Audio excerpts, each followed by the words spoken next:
নমস্কার। স্বাস্থ্য সমৃদ্ধি চ্যানেলে আজকে মা বোনেদের একটা বিরাট সমস্যা, যেটা আফটার ডেলিভারি দেখা যায়, ব্রেস্ট মিল্ক কম হওয়া, সে ব্যাপারে কিছু আলোচনা করব। প্রথম কথা, আমরা ছোট থেকে শুনে এসেছি যে মায়ের দুধের বিকল্প হয় না, কিন্তু আজকালকার 99টি প্রসূতি মা যারা বাচ্চা জন্মের পরে তাদের ব্রেস্ট ফিডিং করাতে পারে না, কারণ দুধের ঘাটতি প্রচুর। আমরা কথায় কথায় প্যাকেট দুধের ওপর ভরসা করি, কিন্তু প্যাকেট দুধ অবশ্যই একটা বাচ্চা বেঁচে থাকার জন্য যথেষ্ট, কিন্তু মায়ের দুধের যে পুষ্টি, সে পুষ্টি প্যাকেট দুধে কোনোভাবেই সম্ভব না, এটা আমরা জানি। এবং মায়ের দুধ খেয়ে যেসব বাচ্চা বড় হয়, তারা দেখবেন তাদের ইমিউনিটি পাওয়ার প্রচণ্ড স্ট্রং হয়, তারা ভোগে কম এবং বিভিন্ন রোগ থেকে তারা নিজেদেরকে প্রতিরোধ করার ক্ষমতা মায়ের দুধের মাধ্যমেই তৈরি হয়। কিন্তু আজকাল 90% কি বলবো, 99% বাচ্চারা ব্রেস্ট ফিডিং করতে পারে না, কারণ মায়ের বুকে দুধ নাই। এর জন্যে আধুনিক চিকিৎসা, বিভিন্ন রকম চিকিৎসা করে থাকে। কতটা রেজাল্ট পাওয়া যায় বা না পাওয়া যায় সে তর্ক ব্যাপারে আমি যাচ্ছি না। প্রত্যেকটা মা বোনেরা জানে যে বাজারে যেসব চিকিৎসা, সেই চিকিৎসায় যা রেজাল্ট পাওয়া যায় তার চেয়ে বেশি খরচ হয়।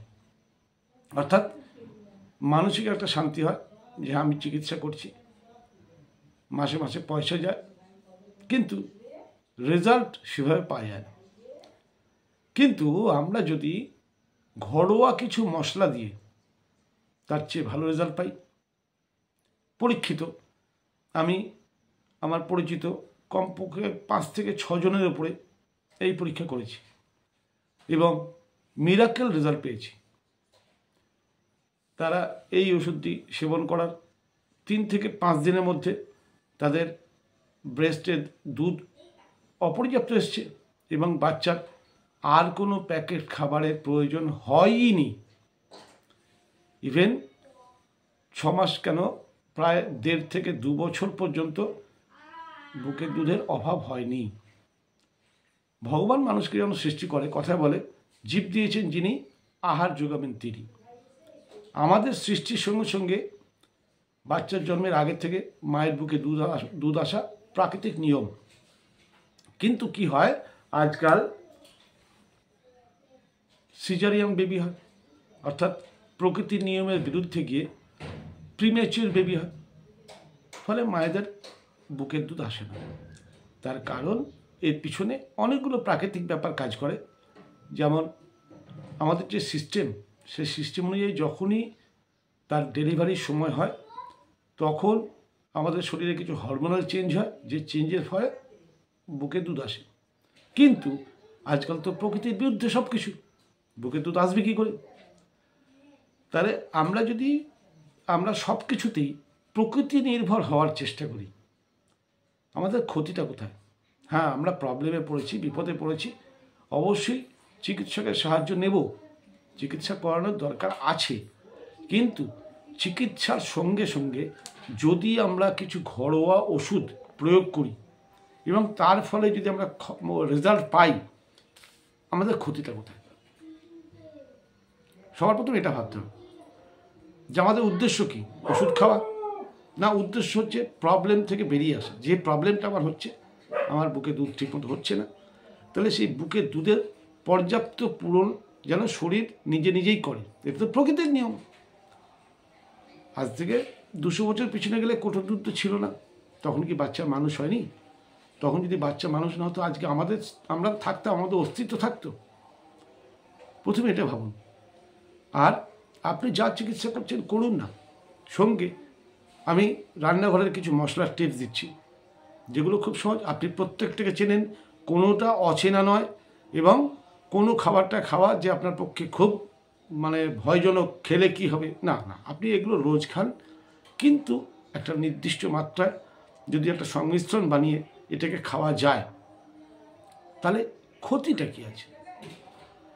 আমি যে মশলাগুলোর কথা বলবো এগুলো কোনোটাই আমার তৈরি নয়, এগুলো বিভিন্ন আয়ুর্বেদ শাস্ত্র থেকে সংগ্রহ করে এক জায়গায় করে এবং রুগীদের উপরে প্র্যাকটিক্যাল করে আমি আমার অভিজ্ঞতা আপনাদের সঙ্গে শেয়ার করছি মাত্র।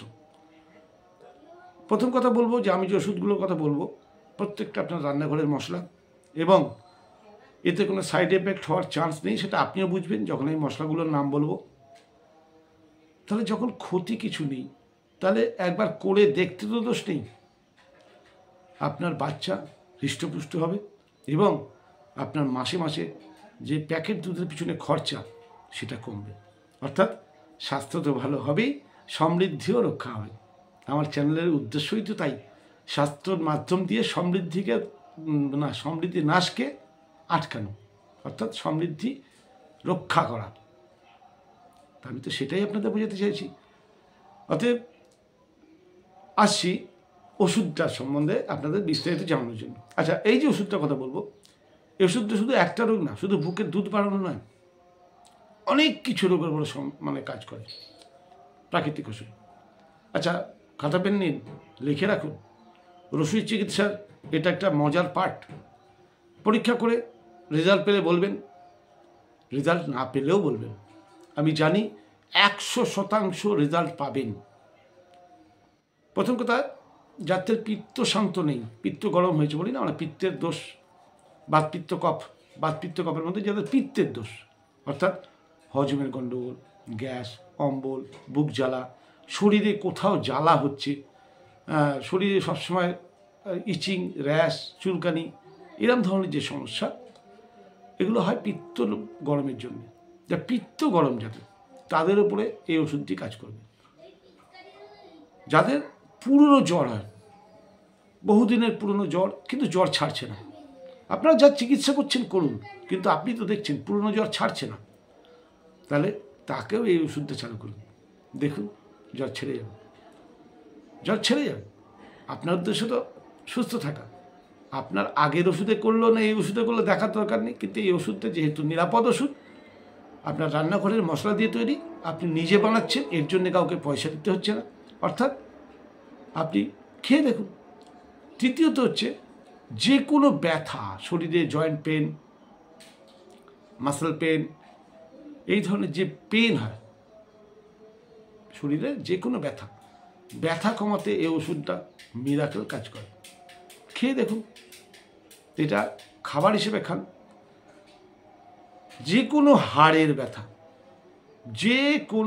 ব্যথা, হাড়ের যে কোনো সমস্যা, ক্যালসিয়ামের ঘাটতি, অস্টিওপোরোসিস, আপনার সাইটিকা, তারপরে আপনার আর্থারাইটিস, স্পন্ডিলাইটিস, এই যে ধরনের রোগগুলো, প্রত্যেকটা রোগের ক্ষেত্রে এই ওষুধটা কার্যকরী। এছাড়াও যে কোনো প্রসূতি, বাচ্চা হওয়ার 3 মাস আগে থেকে যদি এটাকেও খেতে পারে, এবং বাচ্চা হওয়ার পরে যতদিন ব্রেস্ট ফিডিং করবে বাচ্চা, ততদিন পর্যন্ত যদি এটাকেও খেতে পারে, ওষুধটি মায়ের পুষ্টি যোগাবে এবং মায়ের বুকের যে দুধ বাড়বে সেই দুধের মাধ্যমে বাচ্চারও পুষ্টি যোগাবে। এবং মজার ব্যাপার হলো, মাও ভুগবে কম, বাচ্চাও ভুগবে কম। তাহলে একটা ওষুধের এতগুলো গুণ একবার প্রয়োগ করে দেখতে ইচ্ছে করছে না? আপনার ওপর, আপনার চেনা পরিচিত জানাশোনা লোকের ওপর। তাহলে খাতা পেন নিয়ে বসে পড়ুন, ভিডিওটা টেনে আরেকবার দেখে নেবেন কী কী রোগের ওপরে কাজ করে।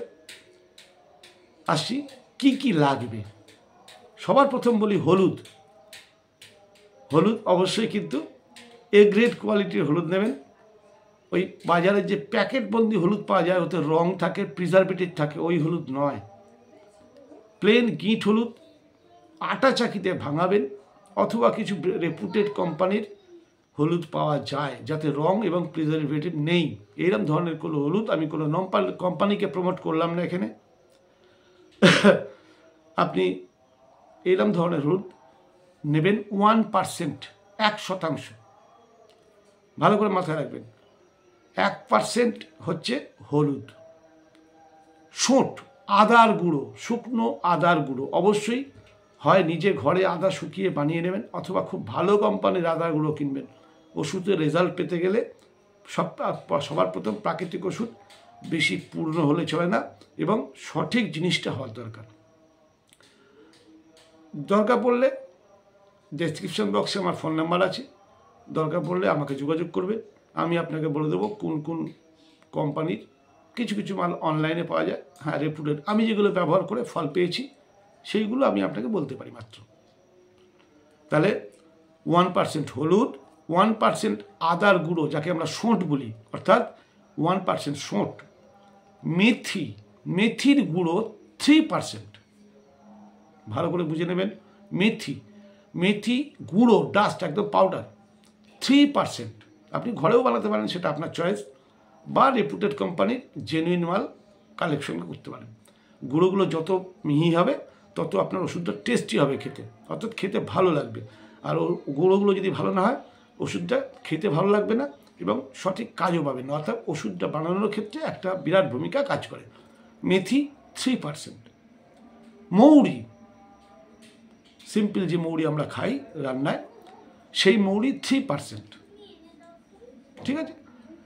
আর আমলার গুঁড়ো অর্থাৎ আমলকির গুঁড়ো 3%, ব্যাস এই 5টা জিনিস। আবার বলি একবার, হলুদের গুঁড়ো 1%, সোঁট 1%, মেথি 3%, মৌরি 3%, আমলার গুঁড়ো অর্থাৎ আমলকির গুঁড়ো 3%, ড্রাই আমলকির গুঁড়ো। সব কিছুই ড্রাই, মানে ওষুধটা তৈরি হবে কিন্তু গুঁড়ো ওষুধ অর্থাৎ ড্রাই। আচ্ছা বলুন তো, হলুদ, আদা, মেথি, মৌরি, আমলকি আপনি রোজ খান না, কিন্তু একটা বিশেষ মাত্রায়, বিশেষ সংমিশ্রণে, প্রত্যেকটার মধ্যে বিভিন্ন কেমিক্যাল আছে, যে কেমিক্যালের কম্বিনেশন আপনাকে কতটা সুস্থ করতে পারে একবার দেখে নেবেন না। এগুলোকে সব এক জায়গায় করুন, এই 5টা মাল এক জায়গায় করুন, সুন্দরভাবে মিলিয়ে একটা কাঁচের এয়ারটাইট পাত্রে রেখে দিন। আমি পরিমাণ বোঝানোর জন্য, ধরুন হলুদ নিলেন 100 গ্রাম, সোঁট নিলেন 100 গ্রাম, সেক্ষেত্রে মেথি নেবেন 300 গ্রাম, মৌরি নেবেন 300 গ্রাম, আমলকির গুঁড়ো নেবেন 300 গ্রাম, তাহলে 1100 গ্রাম টোটাল ওজনের মালটা হলো। এই 1100 গ্রাম মালটা আপনার প্রায় একজন খেলে 2 মাসের ওপর চলবে। খরচা কত হবে? এবং জেনুইন ওষুধ, নিরাপদ ওষুধ, ঘরের মশলা। এই মালটাকে আপনি কাঁচের পাত্রে এয়ারটাইট জায়গায় রেখে দিন। প্রত্যেক দিন দিনে 2 বার করে, সকাল সন্ধ্যা, ঈষদ উষ্ণ গরম জলে প্রয়োজন অনুযায়ী 1 থেকে 2 চামচ, ম্যাক্সিমাম 1 থেকে 2 চামচ ঈষদ উষ্ণ গরম জলে ভালো করে গুলে খেয়ে নেবেন। দিনে 2 বার, অবশ্যই খালি পেটে, সকালবেলা খালি পেটে, সন্ধ্যেবেলা খালি পেটে। কদিন খাবেন?